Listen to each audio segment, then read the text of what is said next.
If you're surprised by Kyler Murray's decision to pick football over baseball, you shouldn't be. On Monday afternoon, the Oklahoma product announced on Twitter that he was firmly and fully committing my life and time to becoming an NFL quarterback. The move ends a saga that started last June, when the Athletics picked No. 9 in the MLB draft, and ramped up as Murray put together a Heisman Trophy-winning season as the Sooners quarterback. After Oklahoma lost to Alabama in the Orange Bowl, Murray subsequently declared for the NFL draft while both the A's and MLB tried frantically to keep him on the baseball path. In the end, they failed at that goal, but it's easy to understand why. If Kyler Murray truly in his heart wanted to play professional football instead of professional baseball, then nothing Oakland or Rob Manfred or anyone else could have offered was going to sway him away from the sport he loves. The league isn't at fault for Murray following his passion, and it's too simplistic to say that MLB couldn't pay him enough. His signing bonus with the A's was just under $5 million to play baseball. But in another sense, that statement is true. MLB couldn't offer Murray enough to win him away from the NFL, and for that, Manfred and the rest of the folks at 245 Park Avenue can only blame themselves.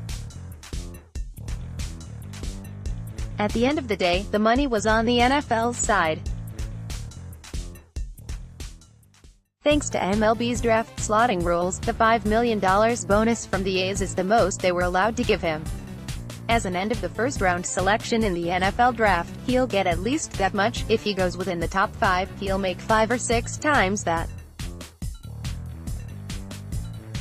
Maybe a major league contract could have won him over, as it did for fellow two-way star Jeff Samardzija when the Cubs drafted him in 2006, but MLB restricted teams from offering those to draft picks in the 2012 collective bargaining agreement. Word time, is Nick Francona a whistleblower or just disgruntled? Moreover, while Murray the football player would have the opportunity to increase his earnings significantly after 3 years in the NFL, Murray the baseball player would enter a system that doesn't reward the most productive years of a player's life. That, too, is according to the league's design, one that artificially suppresses salaries for young players through the arbitration system and keeps them from unfettered free agency for half a decade, where the owners have now also decided to keep their checkbooks closed too. And that would have come for Murray only after who knows how many years in the minor leagues, playing for pennies in tiny towns and small stadiums while the A's delayed his major league debut in order to game his service time. MLB couldn't compete, either, with the promise of instant stardom and endorsements and all the other incentives that would have come with being in the NFL. You can't blame the league for that, but it does represent how precarious baseball's position on the media map is, as MLB fights the NFL and NBA for the eyeballs and dollars of fans. The league's marketing issues have existed long before Murray popped up, but his choice illustrates at some level that, against the behemoth that is the NFL, baseball doesn't have the same tools to turn a player into a household name. The irony of this is that, while the loss of Murray is distinct for Manfred and the league, its effect on baseball will be relatively small.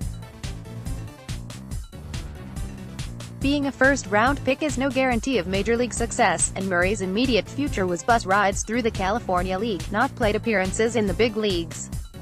This isn't the equivalent of Ken Griffey Jr. or Bryce Harper walking away from the game. Murray is hyper-talented but plenty raw, possibly a star, but not a phenom. And none of that is to knock Murray, but only to acknowledge how brutally difficult it is to play professional baseball, likely another factor in his choice to pick the NFL. Professional football is no cakewalk itself, but it does offer a better landing spot for his particular skills as a highly mobile and strong-armed passer in a league where that's now all the rage.